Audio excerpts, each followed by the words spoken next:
ब्रह्मा विष्णु महेश अजर अमर नहीं है। इनका भी आविर्भाव अर्थात जन्म तथा तिरोभाव अर्थात मृत्यु होती है। प्रमाण के लिए देखिए देवी भागवत महापुराण। ब्रह्मा, मैं, विष्णु और शिव, यह तुम्हारी प्रभाव से जन्मवान है। तो हम तो जन्मवान हैं, हमारा तो जन्म होता है और मरते हैं, नित्य नहीं है, हम अविनाशी नहीं है। फिर इंद्रादि दूसरे देवता नित्य किस प्रकार हो सकते हैं? कृपया अवश्य सुनिए जगत गुरु तत्वदर्शी संत रामपाल जी महाराज के अमृत वचन। कबीर साहब कहते हैं, मैं रोवत हूँ सृष्टि को, ये सृष्टि रोवे मोहे। गरीबदास इस वियोग को समझ न सकता कोई। परमात्मा कहते हैं, गरीबदास साहिब जी बता रहे हैं कि कबीर साहब ये कह रहे हैं कि मैं तो इन्हें रो रहा हूं कि मैं भगवान हूं, तुम गलत स्थान पर रह रहे हो, ये काल का लोक है। और तुम जिन संतों और पंथों में जाकर के जो साधनाएं कर रहे हो, ये काल की पूजा है, इससे मोक्ष नहीं हो सकता। मैं रोवत हूं सृष्टि को और सृष्टि रोवे मोहे। ये मुझे खोज रही है, हे सुखदाई भगवान, हे परमात्मा, हमने ऐसा सुख देना, हमें ऐसा सुख देना, मेरे बच्चों की, मेरे परिवार की खैर रखना। कसाई के बाड़े में बंध रहे और बकरे अपने बच्चों की कुशल मनावे। कब तक?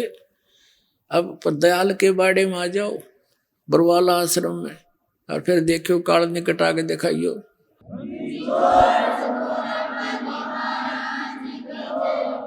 अब परमात्मा अपने उस विधान अनुसार गोता मारूं स्वर्ग में, जा बैठूं पाताले। गरीबदास ढूंढता फिरूं मैं अपने हीरे मोती लाल।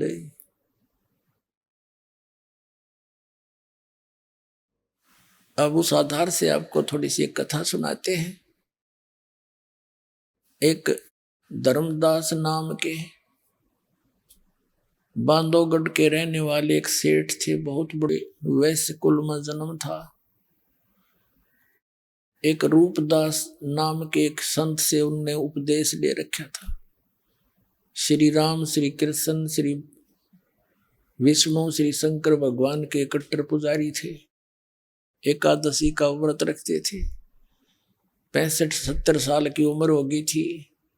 घर में मतलब वैष्णु साधु जैसा वेशभूषा बनाकर, एक तिलक लगा कर माथे पे, और एक कंठी माला गले में डाल कर, एक उसकी तुलसी के लकड़ी की, यानी जो भी वैष्णु परंपरा से दीक्षित जो व्यक्ति होते थे उनको ये ऐसी वेशभूषा बना देते थे वह संत जन। और रूपदास जी ने जो साधना बताई थी, गीता जी का नित्य पाठ किया कर, राम कृष्ण की पूजा किया करो, राम कृष्ण विष्णु शिव जी की, और एकादशी का व्रत रखो, 68 तीर्थों में जाने से बड़ा पुण्य होता है। तो काल प्रेरणा से वो ज्ञान प्राप्त श्री धर्मदास जी 68 तीर्थ पर भ्रमण करते हुए, क्योंकि लास्ट समय आ रहा था उसके जीवन का, उसने सोचा 68 तीर्थ कर लो। धन बतेरा लड़का था उसका, एक वो युवा हो रहा था, उसने काम संभाल लिया था। उसने सोचा लास्ट समय चल रहा है जीवन का, जैसे गुरु जी ने बताया सारा ये काम कर चालूं। अब जिसको भगवान की चाह वो तन मन धन से लग जाता है। अब पुण्यात्मा आदरणीय गरीबदास साहिब जी ने परमात्मा से प्राप्त अपनी दिव्य दृष्टि के बाद उस आत्मा और परमात्मा का जो संवाद हुआ और जैसी लीला भगवान किया करते हैं वो चित्रार्थ की है, सुनाता हूं आपको। आपको दास ने बहुत बार बताया, इन वेदों और गीता जी और पुराणों का ज्ञान दास को सन 2000 में हुआ। उससे पहले सन 1988 से सन 2000 तक 12 वर्ष तक इस दास ने इस गरीबदास साहिब जी की वाणी के आधार से सत्संग किया, और इसके आधार से जो सत्संग किया वो भी हमारे जो पुराने भक्त उनको सबको मालूम है, वो कैसेट अभी तक उनके पास उपलब्ध है। और फिर ये सदग्रंथों प्रमाण देखे, ओए होए। अब क्या बताते हैं, जैसे गरीबदास जी कहते हैं, सतगुरु आए दया करी ऐसे दीन दयाले, बंदी छोड़ वृत्तास का जठरग्नि प्रतिपाले। गगन मंडल से उतरे सतगुरु पुरुष कबीरे, गगन मंडल से उतरे सतगुरु पुरुष परमात्मा कबीर।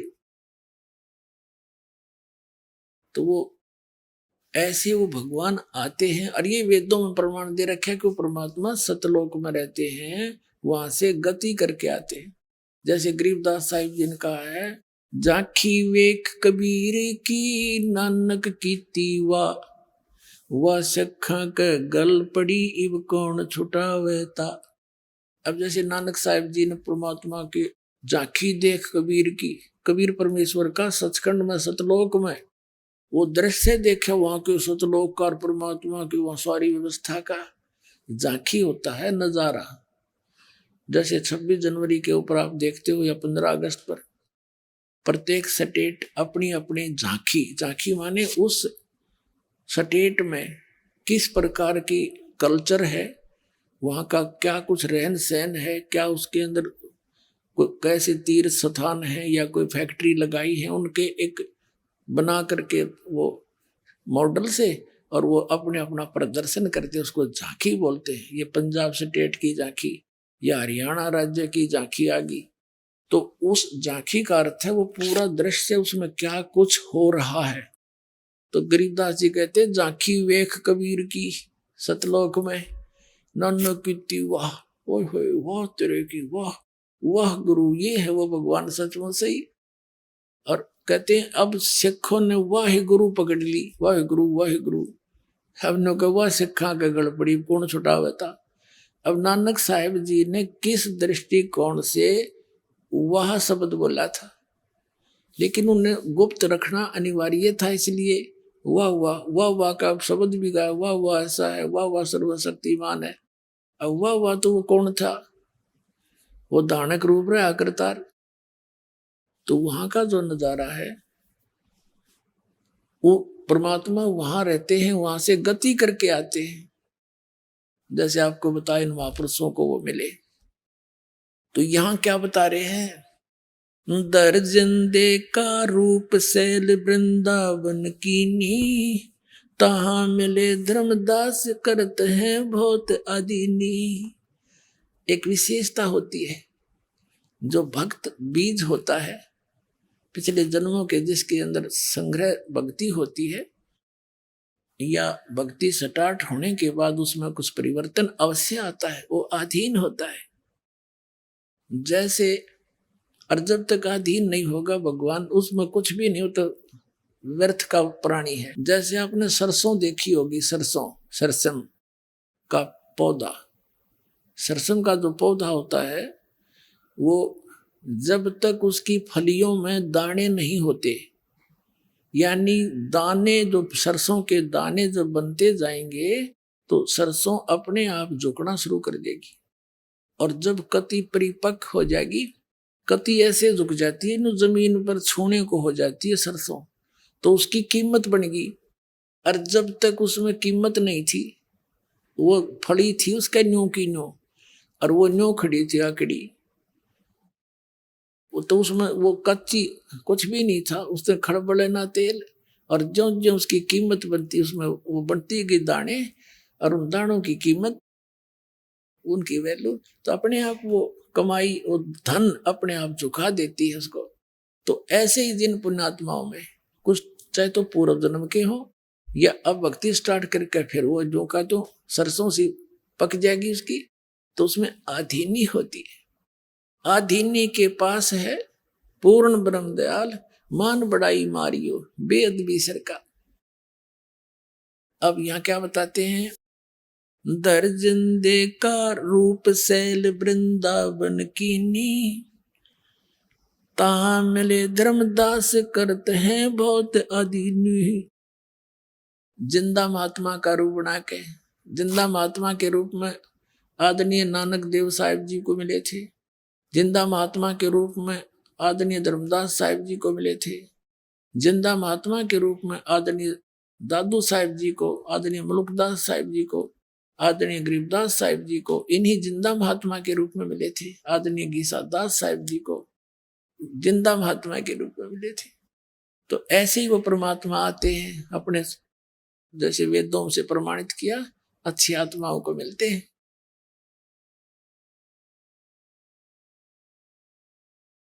बहुरंगी बरियाम कामनी कामी सोई, दर सतगुरु का रूप धनी उतरे हैं लोई। कहते हैं धर सतगुरु का रूप, यानी उपदेश करने की इच्छा से, यानी सतगुरु बनकर धर सतगुरु का रूप। और धनी, धनी यानी कुल का मालिक, वो ही उतरे हैं। बहुरंगी वरियाम कामनी कामी सोही, दर सतगुरु का रूप धनी उतरे हैं लोई। परम उजागर ज्ञान दान बहुरंगी बाना, तहां मिले धर्मदास आचार विचार दीवाना।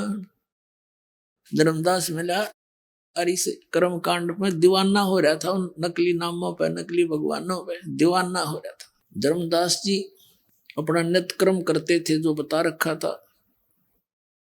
परमात्मा निकट जाकर बैठ के जब उसने सारा कर्म कांड कर लिया, गीता जी का पाठ भी कर लिया, तब परमात्मा ने कहा, पुण्यात्माओं आप तो बालक बुद्धि है आपकी, क्योंकि आप इतने मैच्योर माइंड हुआ नहीं इस अध्यात्म के अंदर। वो परमात्मा हम 2 कौड़ी के जीवों के लिए भटक रहा है, क्योंकि हम उसके बच्चे हैं। अपने बच्चों के लिए अपना पिता माता ही दुखी हुआ करते हैं। धर्मदास को, एक 2 कौड़ी के जीव को तो महाराज जी कह रहे हैं परमात्मा, और अपने आप को नो, मैं एक जिज्ञासु हूं महाराज जी, और मुझे भक्ति मार्ग चाहिए। और धर्मदास क्या बातें करता है, किस प्रकार बोलता है। अब कबीर साहब बोले उनता है, कौन तुम्हारी जात कहां से आए स्वामी, पूछे पुरुष कबीर धनी साहब नीकामी। आपकी कौन जाति है, आप कहां से आए हो स्वामी। कबीर साहब कहते हैं धर्मदास जी को, क्योंकि वो एक महात्मा के सा रूप बनाए बैठा था, वैष्णव साधु जैसा। और यदि देख कितनी परेशानी उठानी पड़ रही है परमात्मा को, आप किसी अपने मित्र प्यारे को, रिश्तेदार को, जो दूसरे पंथों में या किसी अन्य साधना पर लगा हुआ है, आप उसको सीधा कह दो अज्ञा साधना गलत है, आपने पानी ने भी ना पूछा हो, ऐसी स्थिति आ जाए, कितना मित्र हो आपका, इस मार्ग में अवश्य काल उसने चंगरा दे है। तो इसी दृष्टिकोण से परमात्मा अगर सीधा उसको कह दे तो बात भी ना करे और फिर अधूरा रह गया काम। तो कैसे बोलते हैं दाता कि कौन तुम्हारी जात कहां से आए स्वामी। स्वामी माने मालिक। हे महाराज जी, धर्मदास जी को परमात्मा कह रहे, पूछे पुरुष कबीर धनी साहेब नीकामी। अब क्या बताते हैं धर्मदास जी, हम वैष्णो बैरागी धर्म में रहा सदा ही, सुधर न बैठे संग कल्प ऐसी मन माही, सुन जंदा मम ज्ञान को अधिक आचार विचारे, हमारी करनी जो करे वो उतरे भवजल पार। धर्मदास जी से परमात्मा ने अर्ज करी थी कि हे महाराज जी, मैं बहुत जगह भटक लिया और परमात्मा की चाह मुझे बहुत घनी है, मुझे कुछ रास्ता बता दो। अब परमात्मा कबीर जी ने एक मुसलमान धर्म के अंदर होते हैं ये जिंदा महात्मा, उस जैसी वेशभूषा बनाए रखी थी। तो धर्मदास जी कहता है कि सुन जिंदा मेरे ज्ञान को, हम जैसे बताएं री साधना को करेगा उसका बेड़ा पार हो जाएगा। सुन जिंदा मम ज्ञाने को अधिक अचार विचार, अमरी करनी जो करे वो उतरे भव जल पार। बोले धनी कबीर सुनो बैसनो बैरागी, कौन तुम्हारा नाम गाम कहिए बड़भागी। कौन तुम्हारा ज्ञान सुमरण है भाई, कौन पुरुष की सेव कहाँ समाधि लगाई। कौन कोम कुल जात कहाँ को गौन किया है, कौन तुम्हारी रैस किन्हें तुम नाम दिया है। को आसन को गुफा के भर मत रहो सदा ही, सालिग सेवन कीन बहुत अति भार उठाई। झोली झंडा धूप दीप तुम अधिक आचारी, बोले धनी कबीर भेद कहियो ब्रह्मचारी। अब परमात्मा ने पूछा कि किस तो भगवान की तुम पूजा करते हो, आप कहीं आपका कोई आश्रम है या ऐसे ही भ्रमण करते रहते हो, आपका क्या नाम है, कहाँ से आए हो। कबीर साहब कहते हैं हमको पार लंघावे ही परम उजागर रूप, जिंद कहे धर्मदास से तुम हो मुक्ति स्वरूप। पुण्यात्मा कालजा फटफटावे दास का, एक भगवान आके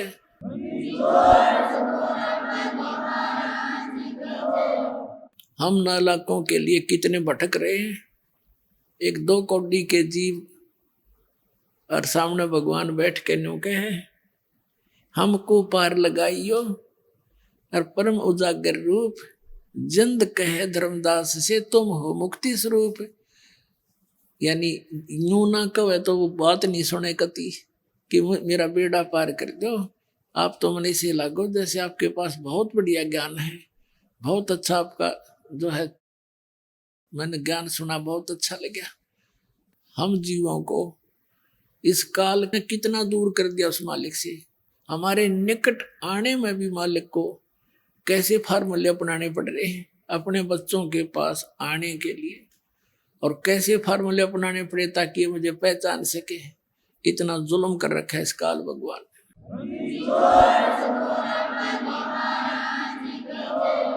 अब धर्मदास जी कहते हैं बांधोगढ़ है गाम नाम धर्मदास कही जय, वैसे कुल कुली जात सुधर की नी बात सुनी जय। सरगुण ज्ञान स्वरूप ध्यान सालग की सेवा, मल्ला गृक्षण कंत संत सब पूजू देवा। 68 तीर्थ नान दान कर कर हम आए, पूजे सालग राम तिलक गलमाग माल चढ़ाए। धूप दीप अधिकार आरती करे हमेशा, राम कृष्ण का जाप रटे हम शंकर शेषा। अब धर्मदास जी अपनी सारी साधना बताने लगा। 68 तीर्थ तो घूमते हैं और राम कृष्ण और शंकर विष्णु जी की हम नाम जपते हैं। नेम धर्म से नेह स्नेह दुनिया से नाही, आरूढ़ बैराग और की मानू नाही। धर्मदास जी ने फाइनल कर दिया कि मैं जो ज्ञान मुझे प्राप्त है इसके ऊपर मैं कति आरूढ़ हूं और की मैं सुनू नहीं। मुझे इतना विश्वास है मेरी भक्ति और भगवान और साधना। बता काल ने ऐसा गजब जबरदस्त किला बना दिया हमारे चारों तरफ इस अज्ञान का। लेकिन कबीर साहब कहते हैं और ज्ञान सब ज्ञानड़ी, ये कबीर ज्ञान सो ज्ञान, जैसे गोला तोब का करता चले मैदान। युग तोब का गोला है परमात्मा का ज्ञान, ये सबके किले फोड़ देगा जैसे नकलियां के।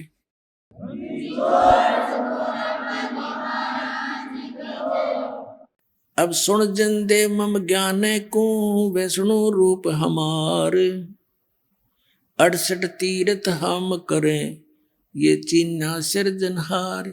इस साधना से इन्हों कहा मैंने भगवान पहचान रखे है, मिल प्राप्त कर लिया। धर्मदास जी करे अब परमात्मा बोले बोले जिंदा बैन कहाँ से सालग आए को 68 का धाम मुझे तत्काल बतावे। राम कृष्ण का रहे नगर कौन कहावे ये जड़वंत हैं देवता से क्यों घंट बजावे। राम कृष्ण को टो गए वो धनी एक का एक जिंद कहे धर्मदास से तुम बूझो ज्ञान विवेक। परमात्मा ने कहा तेरे राम कृष्ण तक करोड़ों मर लिए और जो असली भगवान है वो नू का न्यू है, उसको कभी जन्मता मरता नहीं। फिर परमात्मा ने गीता ज्ञान और वो सारा उनको समझाने की चेष्टा की। परमात्मा ने पूछा कि गीता जी का ज्ञान किसने बोला। धर्मदास जी ने कहा कि श्री कृष्ण जी ने बोला। परमात्मा ने उस बात को उस समय ज्यादा नहीं बढ़ाया।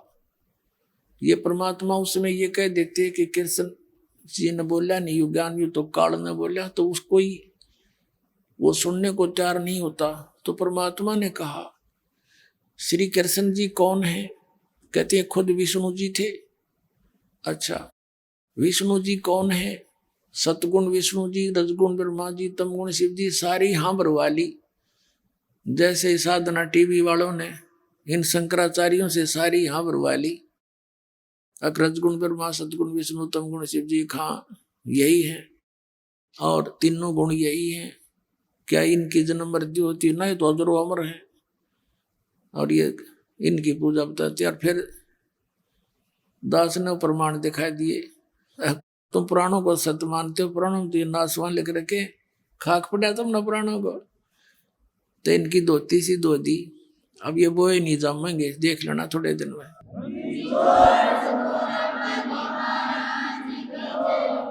तो परमात्मा ने कहा कि सतगुण विष्णु अखां जी और तमगुण शिव जी अखां सारी मान्यता हो।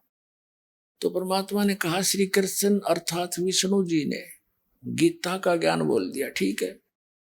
और आप क्या जाप करते हो? राम कृष्ण हरे कृष्ण कृष्ण कृष्ण हरे हरे, हैं शंकर भगवान, ओम नमः शिवाय, ओम भगवते वासुदेव नमाय, नमो राधे राधे श्याम मिला दे। ये मंत्र है तुम्हारे कहाँ जी? सहस्रनामा विष्णु का कहाँ जी? क्या गीता जी में है ये नाम किता है? जब गीता जी को आप एक ऑथेंटिक ग्रंथ मानते हो, सबसे उत्तम ग्रंथ मानते हैं हिंदू धर्म के पुण्यात्माएं, तो जो गीता जी में ज्ञान लिखा है वो किसका है बोला हुआ? भगवान का। जैसे तुम मानते हो तुम्हारे विष्णु भगवान का, वैसे तो किसने बोला हो? तो दास ने क्लियर करे रखा है। तो वो बोलने का अर्थ क्या होता है? तुम्हारे लिए संदेश है, आदेश है, निर्देश है कि जो इसमें लिखा है ऐसा करो तुम। धर्मदास जी कह रहे कहा, और तुम कर क्या रहे हो? गीता जी में है कहीं पर राम कृष्ण कृष्ण कृष्ण हरे हरे सीता राम राधे श्याम मिला दे। फिर ये खाक मंत्र कर रहे हो तुम। गीता जी अध्याय नंबर 16 के श्लोक नंबर 23 में कहा कि शास्त्र विधि को त्याग कर जो मनमाना आचरण करते हैं उनको ना सुख होता है, ना सिद्धि होती है, ना उनकी गति हुई। फिर क्यों डले डो रहा है इसके? अब एकदम वो स्तब्ध हो गया। और तो श्री कृष्ण विष्णु जी को अविनाशी बताते हो। गीता जी अध्याय नंबर 4 के श्लोक नंबर 5 और 9 में आपका गीता ज्ञान दाता कहता अर्जुन तेरे और मेरे बहुत जन्म हो चुके, तो नहीं जानता मैं जानता हूं। तो फिर खाक अविनाशी है ये कहां से सुना तुमने इनकी ये महिमा? ये लोक वेद है, ये दंत कथा है, वास्तविक ज्ञान नहीं है धर्मदास जी। और फिर गीता ज्ञानदाता कहता है 18वें अध्याय के 62वें श्लोक में कि अर्जुन तो सर्वभाव से उस परमेश्वर की शरण में जा, उसकी कृपा से तो परम शांति को, सनातन परम धाम को प्राप्त होगा। और गीता अध्याय नंबर 15 के श्लोक नंबर 4 में कहा कि तत्वदर्शी संत की प्राप्ति के उपरांत परमेश्वर के उस परम पद की खोज करनी चाहिए जहां जाने के बाद साधक लौटकर कभी संसार में नहीं आते। और जिस भगवान की तुम पूजा कर रहे हो, मान ले श्री कृष्ण विष्णु जी की, ये कहता तेरे और मेरे बहुत जन्म हो लिए, तो इनकी भक्ति करके तुम जन्म मरण और शाश्वत स्थान को कैसे प्राप्त कर सकते हो? ये काफी लंबा प्रकरण है, लेकिन समय के अभाव से थोड़ा शॉर्ट करके सुनाऊंगा। दास आपको। अब धर्मदास जी के अंदर तो खटक लगी, लेकिन ये ऊपर का जो अभिमान है यो अंदर उस वस्तु को जान नहीं देता, लेकिन परमात्मा के पास सारे तरीके हैं। ये तो परमात्मा है। जब परमात्मा ने सारी बात बता दी और अंदर से टूट गया धर्मदास जी, लेकिन ऊपर का वो कहते हैं रस्सी जल जा बल रह जाते हैं थोड़े से। तो एकदम ने बोला तो जो है मुसलमान है इसलिए हमारे देवताओं की बेइज्जती करना चाहता है, तो जो ज्ञान अच्छा नहीं लगता तो जा सकता है। हम कोई जीव हिंसा नहीं करते, हम तो जो है ना हिंदू धर्म में रहने वाले कोई मांस मिट्टी नहीं खाते, जीव हिंसा नहीं करते, इस तरह कह गए और चिंगर गया।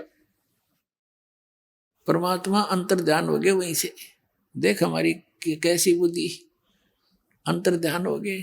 जब सामने से आदमी हट जा आधा कलेजा तो जब फट ले आदमी का, उत्तरे की यू तो वे कोई फरिश्ता था, उसने यहां तक सोच ली कहीं विष्णु भगवान तो नहीं आगे हो।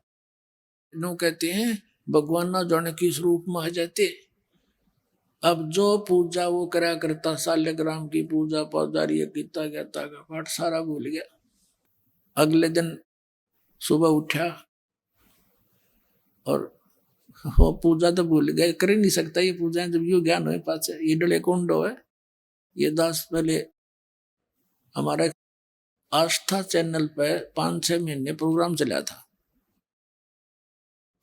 फिर नकली संतों ने पता लग गया थारी पोल पाटेगी। 2003 की बात से इन्होंने वो आस्था चैनल वाले को डरा डरू के धमका के बंद करवा दिया कि हम अपने सारे प्रोग्राम वापस ले लेंगे या इसका प्रोग्राम बंद कर दे।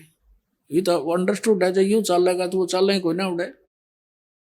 जिस कहते हैं परमात्मा कहते हैं तारा मंडल बैठ के यू चांद बढ़ाई खा, उदय हुआ जब सूरज का स्यों तारों छप जा। अब ये एक बाण देश ज्ञान ने ऊपर फिर चला। ये सारा हमारे कार्य धन धन सदगुरु वाला का सत्संग इसके ऊपर किसी टीवी पे जनता उन सुना ही नहीं कि टीवी बंद करके धर देगी, गलो है वो ज्ञान है कोई। तो इस प्रकार फिर हम वास्ता बंद कर दिया। फिर हमने प्रोग्राम बनाया गांव गांव नगर नगर में जाकर बड़े बड़े पोस्टर लगाकर प्रचार करके सत्संग शुरू किया। हम एक बार महाराष्ट्र में सत्संग कर रहे थे एक नगर में, तो काफी लोग सुनने आए। प्रोजेक्टर हमारे पास था, उसको सारा देखा। 5 दिन सत्संग किया। पहले दिन वो नोट कर लेंगे तो अगले दिन आके वो सारे मिला बिलू कर चौथे दिन थोड़ी सी संगत होती थी, बाहर बैठ गया मैं नीचे, वो भी आ गया आसपास 5-7 जने। कहने लगे जी आज तक हमने यू ज्ञान कभी नहीं सुना और हमारे सदग्रंथों प्रमाण। पहले दिन तो हमने सोचा था सारी झूठी पावेंगी, नोट करके ले गए सारे गीता और पुराणों के अध्याय वगैरह, वो सारे यूं के यूं पा गए। फिर हमने कहा भाई नाम ले लो।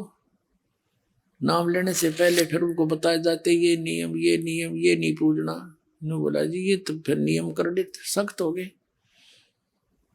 माँ भाई सख्त नहीं है, वो गलत साधना कर रहे हो तुम, उनकी आवश्यकता ही नहीं। तुम ना अब सख्त लगे हैं। जब एक का साध्य सब सद है और सब साध्य सब जावे, माड़ी सींचे मूल को फले फुले गावे।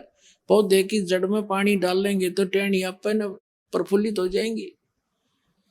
ने बोला जी नाम तो लेते नहीं पर भक्ति वह दूसरी भी ना बनाई। वह दूसरी जो करते थे उस जोगे भी ना छोड़े, हम तक इतने जोगे भी ना छोड़े तुमने। तो अब इस ज्ञान को सुन के वो धर्मदास वो उस भक्ति भी करने की इच्छा ना रही उसकी। सुबह उठ कर वक्त अपना खाना बनाने लग गया, नहीं तो ना धो के खा करता वो बुखवारी सी देर तक। न सोचा ये तो कुछ भी को नहीं बता के करूं, अरे वो मिलने को नहीं, मैंने उनके साथ ऐसी बदतमीजी कर दी। इस चिंता में ग्रस्त भोजन बनाने लग गया। जंगल से लकड़ी तोड़ के सामने लाया था, चूल्हा जला लिया, लकड़ी लगा दी। एक मोटी लकड़ी थी, वह बीच में थोची थी, कुछ थोड़ी थोड़ी गिल्ली जंगल की सी लकड़ी होती है।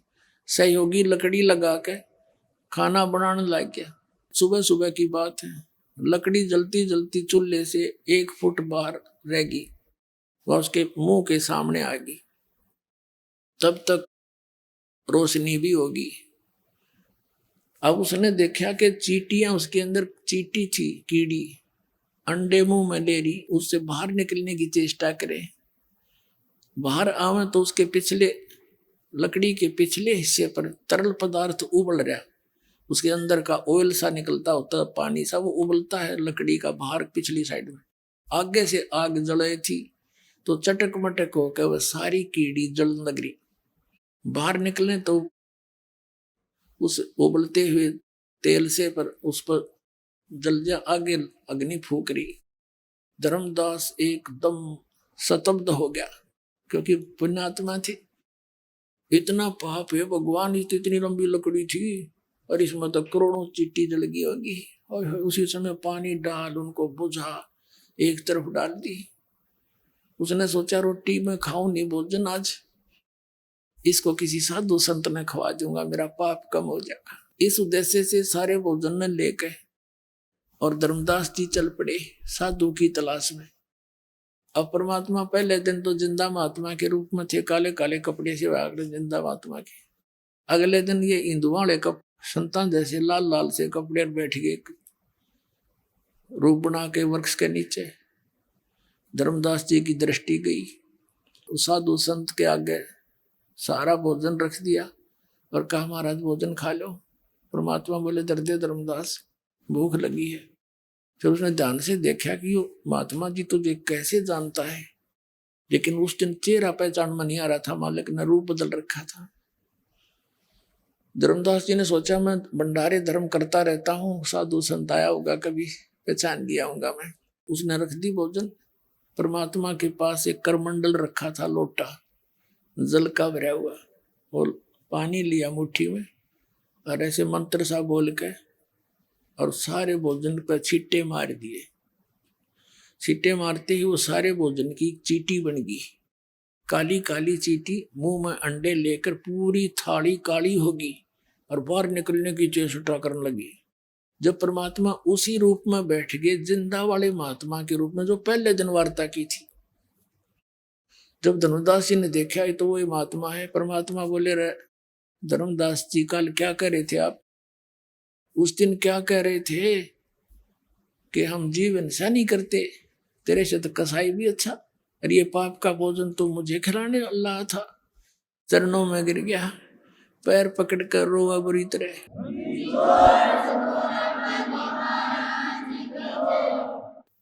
तो कहने का भाव ये है, ऐसे झटके 2-3 दिए परमात्मा ने, क्योंकि वो मन बड़ा उस्ताद है। सारी बात सुन ले, फिर एक बात ऐसी कह दे जैसे सारी ने फेल कर दे, परमात्मा फिर अंतर्ध्यान हो गया। ऐसे 2-3 बार प्रोग्राम हुआ, आखिर में परमात्मा अंतर्ध्यान हो गया, भाई नहीं तो नहीं मानने। फिर अब तड़फ जाएगी गणी, और पुराना रंग था वो भी साथ, यो कचरा अड़े था बीच बीच में, तो परमात्मा ने अंतर्ध्यान हो गए। अंतर्ध्यान हो गए तो धर्मदास जी मथुरा से वापस चल पड़े अपने घर को, बांधवगढ़ को। वहां से कहाँ जाना था, मथुरा से जाते हैं वृंदावन में, वृंदावन से जाते हैं फिर बरसाने में। बरसाना में क्यों जाते हैं, वहां के जो यात्री हैं कंप्लीट उनकी यात्रा ऐसे बनती है, गोवर्धन की फेरी। अब तो ये अपना पार्ट में करने लग गया, कोई फेरी फेरी करके आ जाए, लेकिन पहले ऐसा कंप्लीट था। और बरसाना गांव में अवश्य जाती थी, क्योंकि वहां की राधा लड़की थी। राधा से सिफारिश लुआने जाते हैं, राधे राधे श्याम मिला दे, हुआ ना राधे और ना श्याम, देख बकवाद हमारी। और जब राधे श्याम तो मिलना आया करती, गांव वाले उसने नो कहा करते, गुंडी लड़की है, एक गैर पुरुष के पास जाती है, अरे बूढ़ा ना राधे ना कृष्ण, ये उसने पूजन लायक गए। वो धर्मदास जी आंखों में आंसू भर के ऐसे रोए जैसे बालक की माँ मर जाया करे, बालक से के माँ बाप मर जाए, ऐसा अनाथ महसूस कर रहा अपने आप को, और मैं कितना नीच हूं। भगवान सामने बैठे थे और देखो मैंने कैसे अपनी बकवास से उनको खो दिया, अब वो कभी नहीं मिले, और वो मिले नहीं, और ये भक्ति में कर नहीं सकता, जीवन नष्ट हो गया भगवान मेरा। इस प्रकार वो चल पड़ा। तावा रोवत धर्मनि नागर, कहाँ गए मेरे सुख के सागर। अधिक वियोग हुआ हमसे ती, जैसे निर्धन की लुट जा खेती। अब धर्मदास जी कह रहे हैं कि भगवान मेरे साथ ऐसी ऐसी व्यवस्था बन गई जैसे किसी गरीब किसान की, और पकी पकाई खेती ने कोई लूट ले जा मेरा। अब वो कंगाल बालक भूखे मरते दिखे, इतना दुख है मुझे। तावा लीन बहे निर्वाणी, मग्न रूप साहेब सैलानी। जब परमात्मा अंतर ध्यान हो गए, तावा रोवत धर्मनि नागर, कहाँ गए मेरे सुख के सागर। अधिक वियोग हुआ हमसे ती, जैसे निर्धन की लुट जा खेती। कल्प करे और मन में रोवे, दसों दिशा को वो मग जोवे। कभी ऊपर ने देखा भगवान, ऊपर तो नहीं है, कभी इधर देखा साइड में तो नहीं छुप गए, कहीं बैक घूम कर देखा मेरे पाछे तो नहीं खड़े हैं। कहते हैं कल्प करे और मन में रोवे, दसों दिशा को वो मग जोवे। दसों दिशा में देखा भगवान, किते दिख जा किसी प्रकार। हम जाने तुम देह स्वरूपा, हमारी बुद्धि अंधगर कूपा। ये भगवान मैंने तो आपको अपने जैसा मान लिया था। जैसे धर्मदास जी को परमात्मा ने कहा था कि धर्मदास जैसी देह तुम्हारी है ऐसी देह मेरी नहीं है, और वो कहते मैं विदेह हूं। धर्मदास जी कहते हैं आपके दिख देही, और किस विद साहेब आप विदेही। तब कहा था नरक परख कर देख धर्मदासा, हार्ड चाम नहीं मेरा मासा। ने बोला देख पकड़ के मेरे हाथ में, तेरे जैसा शरीर नहीं है।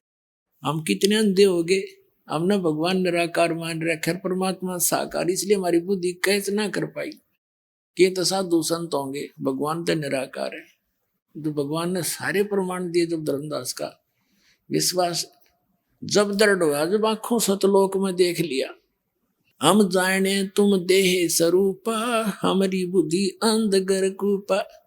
हमारी बुद्धि तो झेरा कुआ हो गया भगवान, अंधेरा कुआ। हम कैसे समझा आपको, हमने तो आपको अपने जैसे देह जैसा व्यक्ति मान लिया था। हम तो मानुष रूप तुम जान्या, सुन सतगुरु का किया पिया न। मैंने तो आपको अपने जैसे मनुष्य जैसे शरीर धारी मान लिया था। हे परमात्मा कहाँ से ले गए, एक बार बता तो दो, मैं वहीं आ जाऊंगा। बेग मिलो कर हूं अपघाता, मैं ना जीवू सुनो विधाता। या तो जल्दी से मिल जाओ, ना आत्महत्या करूंगा। ए विधाता अब मैं जी नहीं सकता। वो साधना दे करने की नहीं, ये भगवान जिनको मैं भगवान मानने बैठा थे भगवान नहीं, लेकिन मेरी ही बकवाद ने आपको दूर कर दिया दाता। कहते हैं बेग मिलो कर हूं अपघाता, मैं ना जीवूं सुनो विधाता। अगम ज्ञान कुछ मोहे सुनाया, मैं जीवूं नहीं अवगत राया। आपने ऐसा अगम ज्ञान, बहुत ऊंचा ज्ञान सुना दिया, अब मैं उसके बिना रह नहीं सकता। तुम सतगुरु अवगत अधिकारी, मैं ना जाना लीला थारी। आप तो परमात्मा हो दाता, मैं आपकी लीला को समझ नहीं सका। तुम अवगत अविनाशी साई, फिर मोको कब मिलो गुसाई। कम से कम इतना समय बता दो कि आप मुझे कब मिलोगे, तब तक इंतजार कर लूं। अब थोड़ा सा वर्बली सुनाऊंगा। अब धर्मदास जी घर पर आ गए, अपने घर बांधोगढ़ रोते रहते, बुरी तरह रोए। उसकी पत्नी ने सोचा भगत जी ने तो अभी 2-3 महीनों माना था, और ये 10-15 दिन में वापस आ गए, क्या बात है, रो क्यों रहे हैं। उनसे पूछा जी क्या बात है, क्यों रो रहे हो। और उस बोला नहीं था, जैसे आत्मा भड़का हो, जब जबान नहीं खुला करे कंठ भर जाता है, इतना बुरी तरह रो है।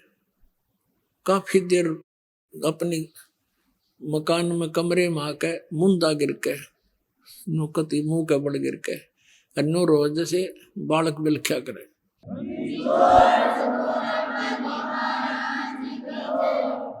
अब उसकी पत्नी भी बैठकर रोने लगी।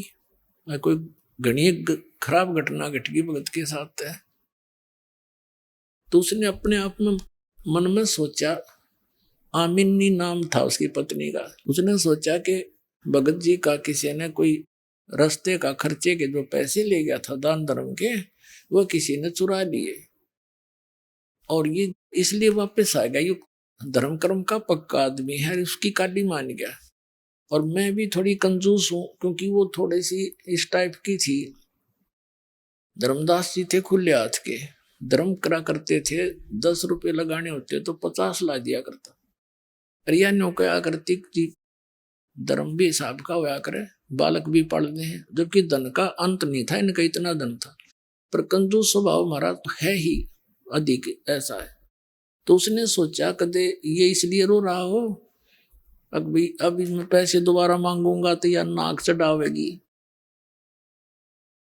इसलिए रो रहा हो कदे, और मेरे कारण इसका काम अधूरा रह गया और ऐसा बुरा हाल हो गया। तब उसने कहा, हे भगत जी, सेठ जी, भगवान ने आपका निरा धन दे रखा है। यदि किसी चोर लुटेरे ने आपका धन ले भी लिया होगा और ले जाओ, कोई कमी है आपके घर में, कोई बात ना, आप और ले जियो धन, आप अपना काम पूरा करके। वो अपने हिसाब से सोच कर उसको सांत्वना देना चाहती थी। काफी देर रो रहा के जब मन हल्का हो लिया, बोलन जोगा गला होया, तब लगा बताने कि आमनी, यदि मेरा भौतिक धन नष्ट हो जाता तो कोई बात ना, मैं आपसे प्रार्थना करके जैसे तैसे अपना फेर काम कराता। आज मेरा वो धन खत्म हो गया, वो मुझे मिला नहीं और मैं जीव नहीं। फिर उसने आमिन जी के पूछने पर धीरे धीरे सारी कथा सुनाई।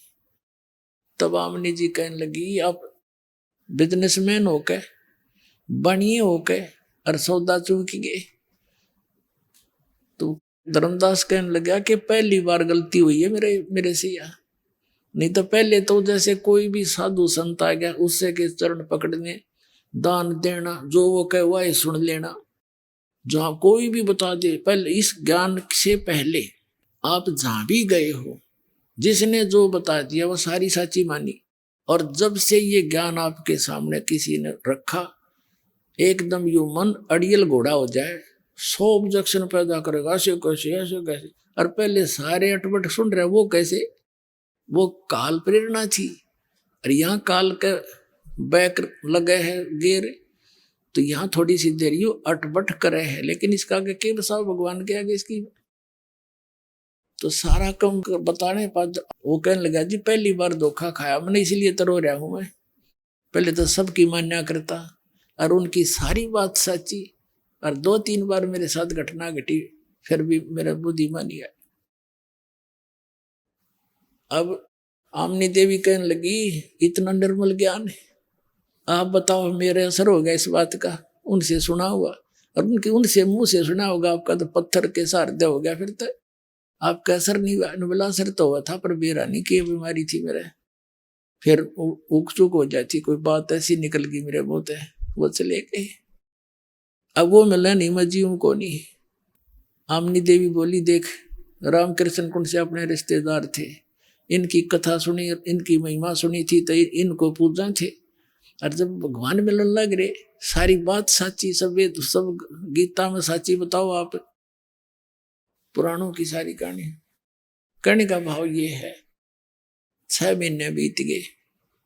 धर्मदास सुबह बैठ जा, ना कोई काम काज करे, सुबह बैठ जा अपने घर से बाहर अपने दरवाजे पे, गली में जाके नु देखे महात्मा आगे, कभी बाहर बनी में घूमने चला जा कि साधु संत का जिक्र सुने, वहां पहुंच जावे।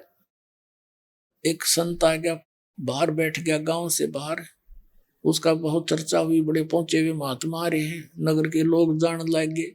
धर्मदास भी चला गया, कहते महाराज जी आ गए हूँ भगवान।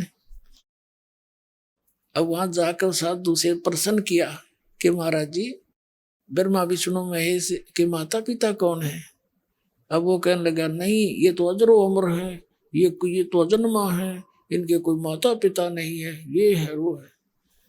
धर्मदास जी ने प्रश्न तो इसलिए किया था, हो सकता है भेष बदल कार्य हो तो उस ज्ञान से पता लग जाएगा।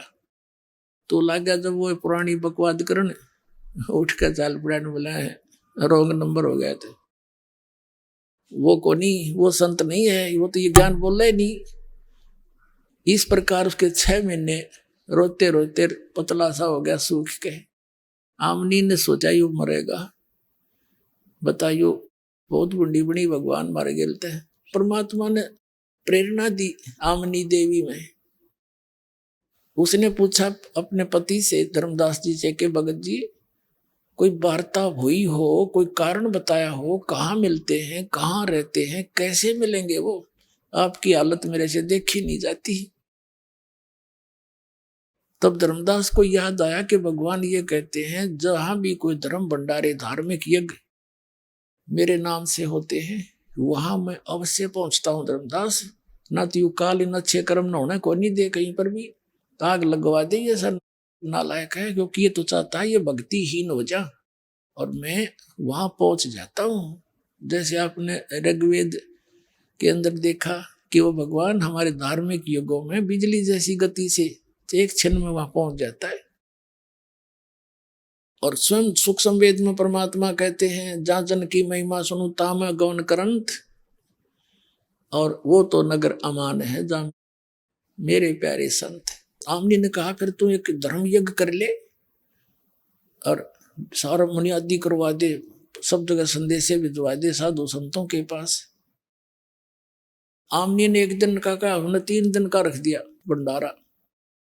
3 दिन के लिए धर्म यज्ञ शुरू करवा दी और सब जगह दूर दूर संदेशे भिजवा दिए। निश्चित समय को साधु संत आने लगे, भोजन खाओ और चले जा। और धर्मदास ने देखे सबको ध्यान से। शाम होगी पहले दिन, वैसा मायूस फिर हो गया। सुबह फिर उमंग जागी कि आज तो हो सकता आ जावे। दूसरे दिन भी नहीं आए, सारी रात बैठ के काटी, रो आँखों में पानी पड़े। अगले दिन सारा सुबह भंडारा कर दिया, नहीं दिखे।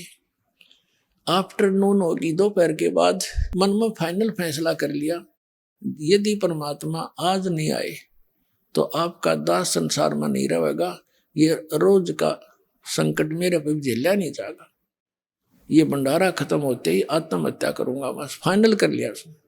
वो तो अंतर्यामी है, अकाल ही विनाश करावेगा। अब थोड़े से भक्त रहे थे,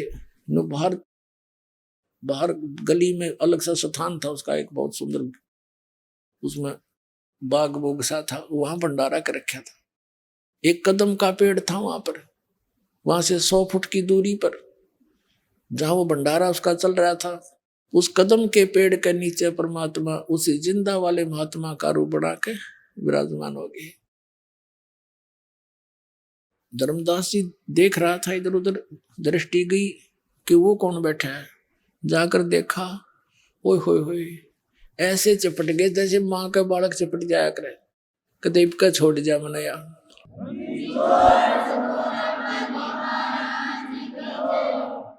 रो बुरी तरह, हे भगवान गलती होगी, माफ करो मुझे नीच को, अक्षमा करना मेरे दाता।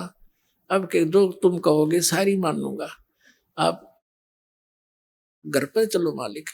तो परमात्मा ने कहा कि तू इनको सबने विदा कर दे, जितने रह रहे हैं इनका आगे मेरा जिक्र ना करिए। अब ये बताना नहीं, इनको बताना इसलिए नहीं चाह रहे थे परमात्मा कि ये 5-4 आड़े बैठ जाएंगे, फिर मैं कुछ कहूंगा ये उल्टा ठोक देंगे खूटा इसका, यानी इसको सिरे चढ़न नहीं देंगे ये नकली ज्ञान वाले। इसलिए कहा इन्हें तू डेगा सब ने विदा कर दे, भोजन करा जो ऐसे भी कर रहा है। सारा फटाफट कर दिया। फिर 2 मिनट में चाह चढ़ गया और घर ले आया। अपनी पत्नी से कहता है आज आमनी, आज मेरा वो धन मिल गया जिसकी मुझे तलाश थी। तो आमनी ने परमात्मा को बैठने के लिए स्थान दिया, एक एक पैर पकड़ दिया दोनों ने। अब आमनी देवी कह रही है कि हे महाराज जी, आपका भगत तो बड़ी नरम आत्मा का था, आपके तरफ में ये तो बुरी तरह रोए गया, मैं सांत्वना देती रही, नहीं तो मर लेता।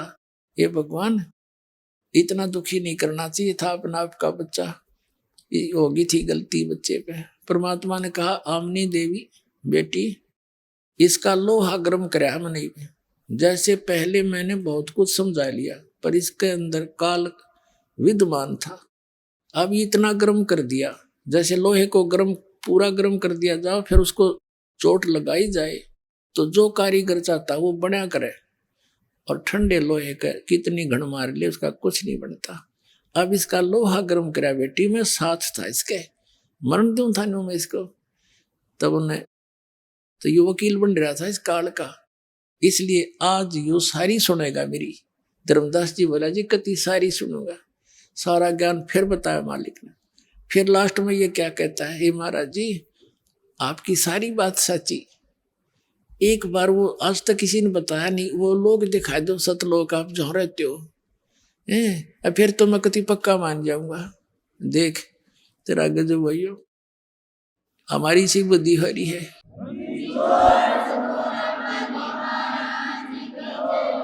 अब परमात्मा ने देख लिया ये तो वहीं फेर खड़ा है, बता इसका क्या करूं। ने बोला चल बेटा सतलोक चलते हैं। अब वो जब तो परमात्मा चले गए, फिर थोड़ी कुछ दिन के बाद धर्मदास जी ने दिखा और ने बोला चल भाई सतलोक ले चलता हूँ।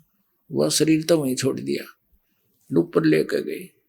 अब जैसे राधा स्वामी धन धन सतगुरु सच्चा सौदा सरसाड़े और ये कबीर पंथी सारे नो कहे ऊपर सतलोक में तो प्रकाश ही प्रकाश है, चेतन ही चेतन है।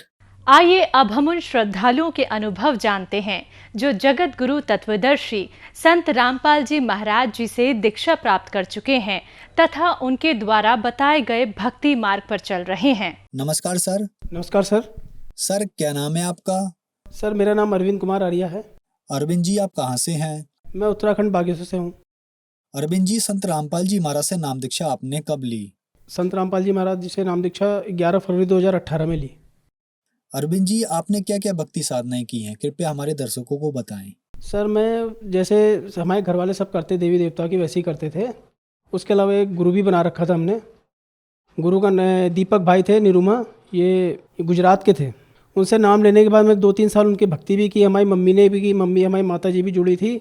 तो माता जी जुड़ने के बाद उनको कैंसर हो गया था। कैंसर होने के बाद 3 दिन बाद उनके मृत्यु को प्राप्त हो गई थी। तो उनसे जुड़ने के बाद मेरे को एक बहुत ही भयंकर बीमारी लग गई थी सर। बीमारी ऐसी लग गई थी कि मिर्गी के दौरे पड़ते थे बहुत भयंकर। अगर वो वहाँ दिल्ली था, मैं गुड़गांव में था, मैं जॉब करता था, वहाँ से नौकरी छूट गई थी। उन्होंने बोला पहले अपना इलाज कराओ उसके बाद यहाँ आना। एक दिन पूजा करते करते फ़ोटो लगाई थी भगवान की, खूब काफ़ी फ़ोटो लगाने के बाद मैं जोत बाती करने के बाद ऐसे ही अपना अगरबत्ती धूप बत्ती जला रहा था, गिर गया। तो कम से कम आधे 1 घंटे बाद होश में आया।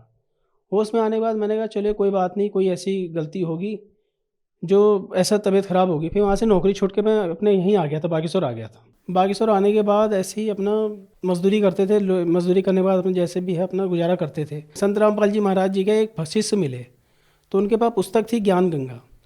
उनने मेरे को पुस्तक दी। पुस्तक देने के बाद कह रहे मोक्ष की ऐसे प्राप्ति होती है, ऐसे प्राप्ति होती है। उनके काफ़ी मेरी बहस हुई, ने कहा मोक्ष की ऐसी प्राप्ति होती है। अपने कहा नहीं, मोक्ष के बारे में मैंने गुरु भी बना रखा है।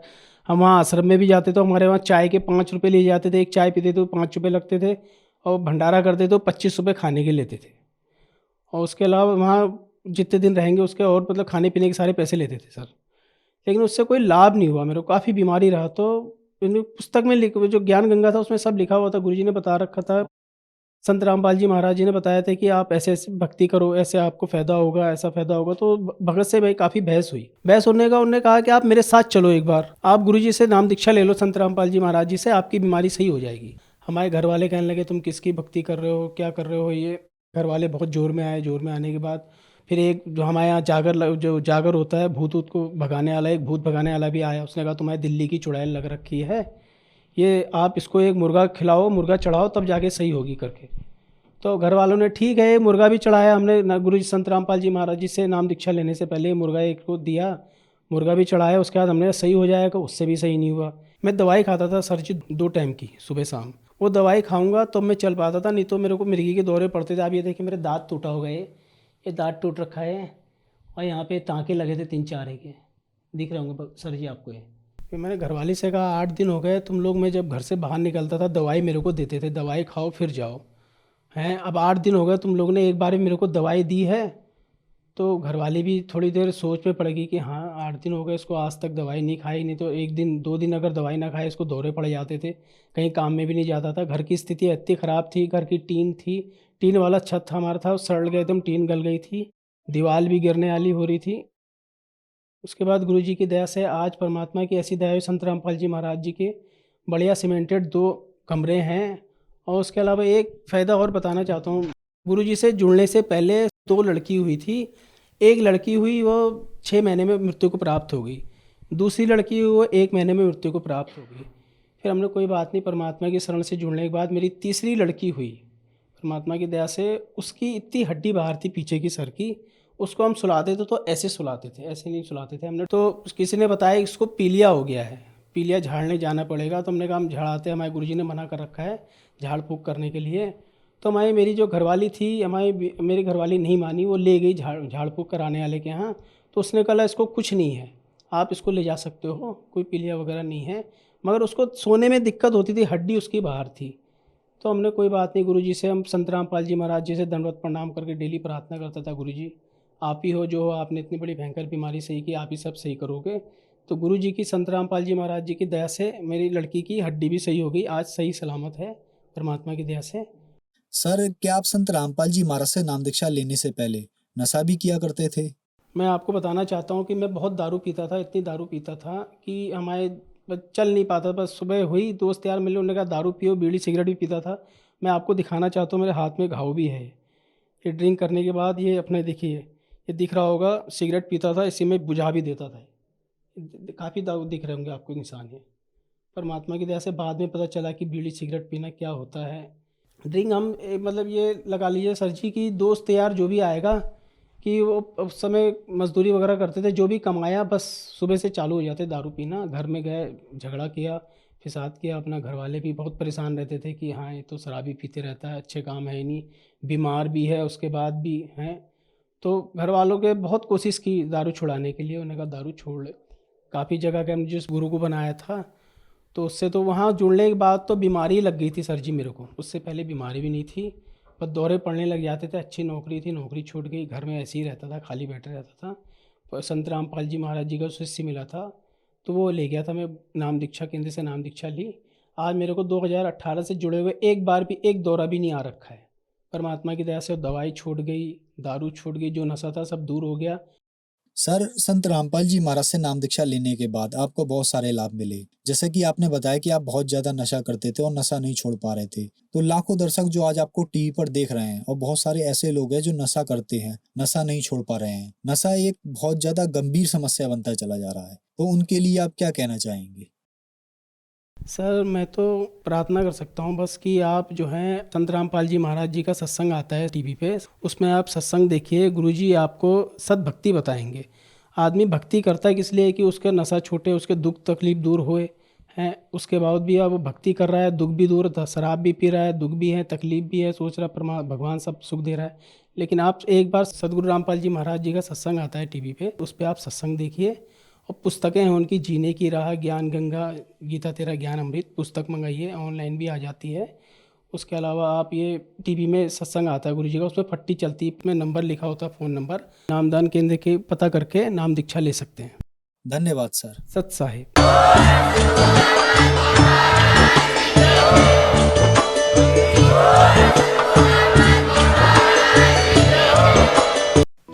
आप सुन रहे थे जगत गुरु तत्वदर्शी संत रामपाल जी महाराज के मंगल प्रवचन। अधिक जानकारी के लिए संपर्क करें